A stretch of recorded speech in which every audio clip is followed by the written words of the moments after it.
نحمده ونصلي على رسوله الكريم اما بعد فاعوذ بالله من الشيطان الرجيم بسم الله الرحمن الرحيم رب اشرح لي صدري ويسر لي امري واحلل عقدة من لساني يفقهوا قولي رب زدني علما اللهم فقهنا في الدين.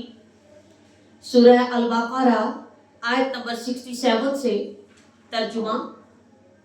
وَإِذْ اور جب قَالَ کہا موسیٰ علیہ السلام نے لِقَوْمِهِ اپنی قوم سے اِنَّا بے شک اللہ تعالی یَأْمُرُکُم وہ حکم دیتا ہے تم کو ان یہ کہ تذبحوا تم ذبح کرو بقرہ ایک گائے.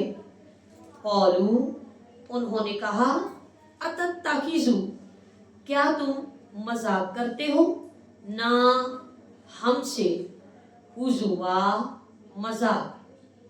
قالا اس نے کہا یعنی موسیٰ علیہ السلام اعوذ میں پناہ مانگتا ہوں باللہ اللہ کی ان یہ کہ اکونا میں ہو جاؤں من الجاہلین جاہلوں میں سے. قالوا انہوں نے کہا ادعو دعا کرو لنا ہمارے لیے ربک اپنے رب سے یبین وہ بیان کرے لنا ہمارے لیے ما کیسی ہو ہی وہ. قالا کہا انہو بے شک وہ یقول وہ فرماتا ہے انہا بے شک وہ بقرۃ ایسی گائے ہو لا نہ فارض بوڑھی ہو ولا اور نہ بکر جوان ہو اوان درمیانہ عمر ہو بینا درمیان ذالکا اس کے فافعلوا تو کرو ما جو تؤمرون تم حکم دیے جاتے ہو. قالوا انہوں نے کہا ادعو دعا کرو لنا ہمارے لیے ربک اپنے رب سے یبین وہ بیان کرے لنا ہمارے لیے ما کیسا ہو لونہا اس کا رنگ. قالا کہا انہو بے شک وہ یقول وہ فرماتا ہے انہا بے شک وہ بقرۃ ایک گائے ہو صفراء زرد رنگ کی فاقع چمکیلا ہو فاقع عمدہ ہو فاقع خوب گہرا ہو لونہا رنگ اس کا تسر خوش کرتی ہو تسر خوب بھلی لگتی ہو الناظرین دیکھنے والوں کو. قالوا انہوں نے کہا ادعو دعا کرو لنا ہمارے لیے ربک اپنے رب سے یبین وہ بیان کرے لنا ہمارے لیے ما کیسی ہو ہی وہ. انا بے شک البقرہ گائے تشابہ مشتبہ ہو گئی ہے تشابہ گڈمڈ ہو گئی ہے علینا اوپر ہمارے وَإِنَّا اور بے شک ہم ان اگر شاء چاہا اللہ تعالیٰ نے لمہتدون البتہ پا لینے والے ہیں. قالا کہا انہو بے شک وہ یقول وہ فرماتا ہے انہا بے شک وہ بقرۃ ایسی گائے ہو لا نہ ذلول متی ہو تسیرو کہ حل چلاتی ہو الارض زمین میں ولا اور نہ تسکی سیراب کرتی ہو الحرث کھیتی کو مسلمت صحیح سلامت ہو لا نہ شیتا کوئی داغ ہو فیہا اس میں قالو انہوں نے کہا الآن اب جئتا لایا ہے تو بالحق حق کو فذبحوها تو انہوں نے ذبح کیا اس کو وما اور نہ کادو لگتے تھے یفعلون وہ کرتے وَإِذْ اور جب قتل کیا تم نے نفسا ایک نفس کو فَدَّارَأْتُمْ پھر ایک دوسرے پر الزام لگانے لگے تم فیہا اس کے بارے میں واللہ اور اللہ تعالی مخرج نکالنے والا تھا ماں جو کنتم تھے تم تکتمون تم چھپاتے فقلنا پس کہا ہم نے اضربوہ مارو اس کو ببعضھا اس کے بعض حصے کے ساتھ کذالک اسی طرح یحیی زندہ کرتا ہے اللہ تعالی الموتى مردوں کو وَيُرِيكُمْ اور وہ دکھاتا ہے تم کو آیاتہ اپنی نشانیاں لعلکم تاکہ تم تعقلون تم عقل سے کام لو. روٹ ورڈ لکھیے تذبح ذال با ہا بقرہ با قاف را الجاہلین جیم ہا لام فارز فا را زوار بکر با کاف را عوان عین واو نون لونها لام واو نون صفراء صاد فا را فاقع فا قاف عین تسر سین را را ذلول ذال لام لام تثیر ثا واو را تسقی سین قاف یا الحرث ہا را ثا مسلمت سین لام میم شیتا واو شین یا فَدَّارَأْتُمْ دال را حمزہ. بسم اللہ الرحمن الرحیم. تفسیر کرتے ہیں ہم.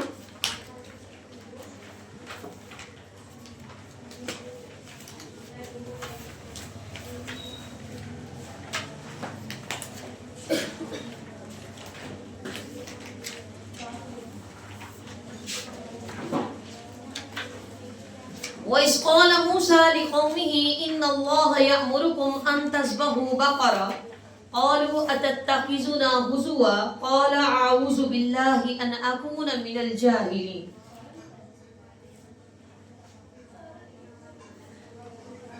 دراصل ہوا کچھ یوں تھا کہ بنی اسرائیل میں ایک مالدار شخص مارا گیا تھا جسے اس کے بھتیجوں نے جنگل میں موقع پا کر قتل کیا تھا اور رات کے اندھیرے میں کسی دوسرے شخص کے مکان کے سامنے پھینکا ہے. اس کے قاتل کا کچھ پتہ نہیں چل رہا تھا تو اللہ تعالیٰ نے موسیٰ علیہ السلام کو وحی کی کہ اس قوم کو حکم دو کہ وہ ایک گائے کو ذبح کرے, پھر اس کے گوشت کا ایک ٹکڑا مقتول کو مارے تو مقتول زندہ ہو کر خود ہی اٹھ کر اپنے قاتل کا نام اور پتہ بتا دے گا. موسیٰ علیہ السلام نے جب اپنی قوم کو اللہ کا حکم سنایا تو وہ کہنے لگے اتتخذون ہزوا, کیا تو ہم سے مذاق کرتا ہے؟ موسیٰ علیہ السلام فرمانے لگے قال اعوذ باللہ ان اکون من الجاہلین, میں اللہ کی پناہ میں آتا ہوں کہ میں مذاق کروں. ایسے تو میں بالکل ہی جاہلوں میں سے ہو جاؤں گا، نادانوں میں سے ہو جاؤں گا کہ جو اللہ تعالیٰ کے احکامات کے اندر مذاق اڑائے. یعنی کہ جاہل شخص کی نشانی، نادان شخص کی نشانی اللہ سبحانہ تعالیٰ کے احکامات کو مذاق سمجھے، مذاق کرے.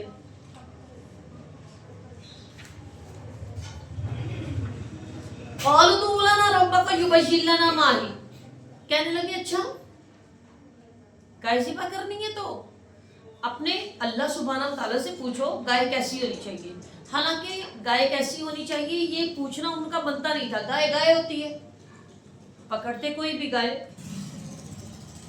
کہیں سے بھی جہاں پر بھی مل جاتی اس کو پکڑ کر ذبح کر لیتے. اللہ سبحانہ تعالیٰ نے تو کسی بھی قسم کی خاص کوئی گائے کا نام ہی نہیں لیا. فرمایا ایک گائے ذبح کر لو، کر کے اس کے گوشت کا ٹکڑا مقتول کو مارو، مقتول اٹھ کر کھڑا ہو جائے گا، بتا دے گا خود ہی کہ کس نے مجھے قتل کیا. دراصل بات کچھ یوں تھی کہ گائے کا حکم دراصل بنی اسرائیل کی دکھتی رگ پر گویا ہاتھ رکھا گیا تھا، کیونکہ بنی اسرائیل کو عادت تھی نا گوسالہ پرستی کی. پیچھے آپ لوگ گائے کے بچے کو پوچھتے تھے نا، میں نے پیچھے بتایا آپ لوگوں کو گوسالہ پرستی ان کے اندر کوٹ کوٹ کر بھری ہوئی تھی. پھر یہ گائے کو اپنا دیوتا مانتے تھے، تو اب اپنے دیوتا کو تو وہ ذبح کرنے سے رہے.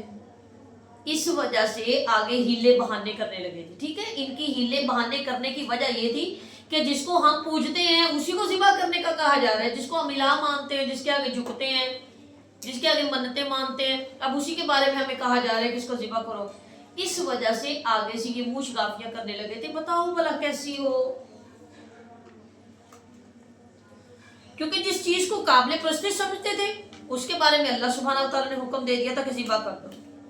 دوسرے انہیں یہ بھی یقین نہیں تھا کہ بھلا مردہ گائے کا ٹکڑا مقتول کو مارنے سے مقتول زندہ ہو جائے گا اور وہ اپنے قاتل کے بارے میں بتا دے گا.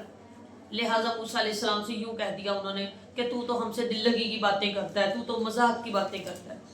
موسیٰ علیہ السلام نے جواب دیا میں تمہیں اللہ سبحانہ تعالیٰ کا حکم بتا رہا ہوں، میں دل لگی نہیں کرتا. مذاق کرنا جاہلوں کا کام ہے.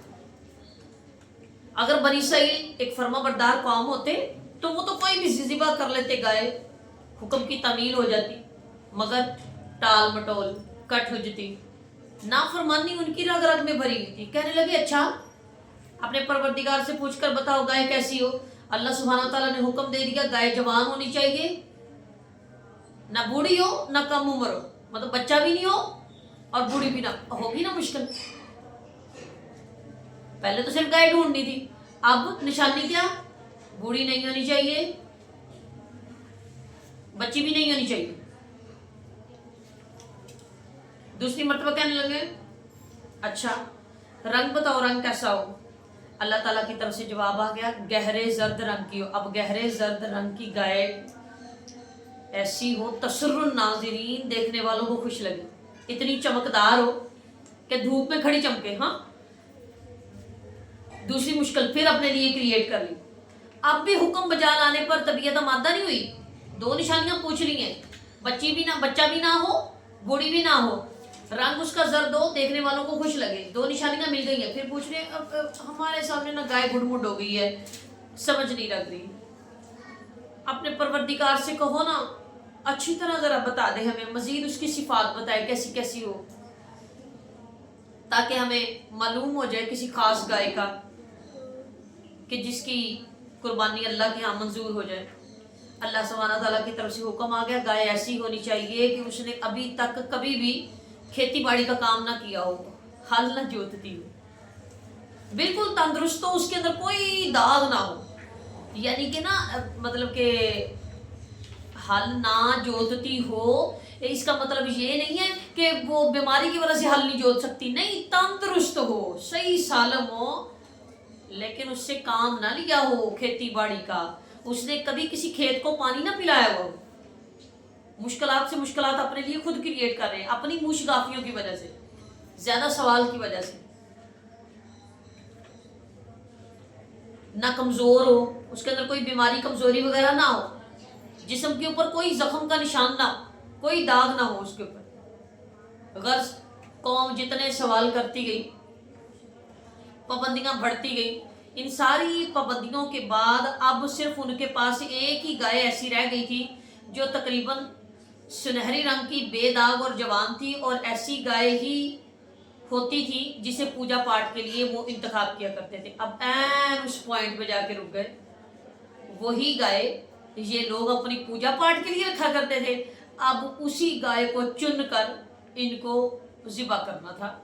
گویا ان کے عقیدے کے اوپر ایک کاری ضرب لگائی گئی کہ یہ جس کو تم اپنے لیے حاجت روا، اپنے لیے مشکل کشا، جس کے سامنے جا کر اپنے جانوروں کو ذبح کرتے ہو، وہ کتنی کی مشکل کشا ہے کہ ذبح کرتے ہو تو اپنے آپ کو نہ بچا سکے۔ اب دراصل ہوا کچھ یوں کہ یہ گائے جس بندے کی تھی نا، وہ شخص بڑا نیک وقت آدمی تھا اور اپنی ماں کی بہت خدمت کیا کرتا تھا۔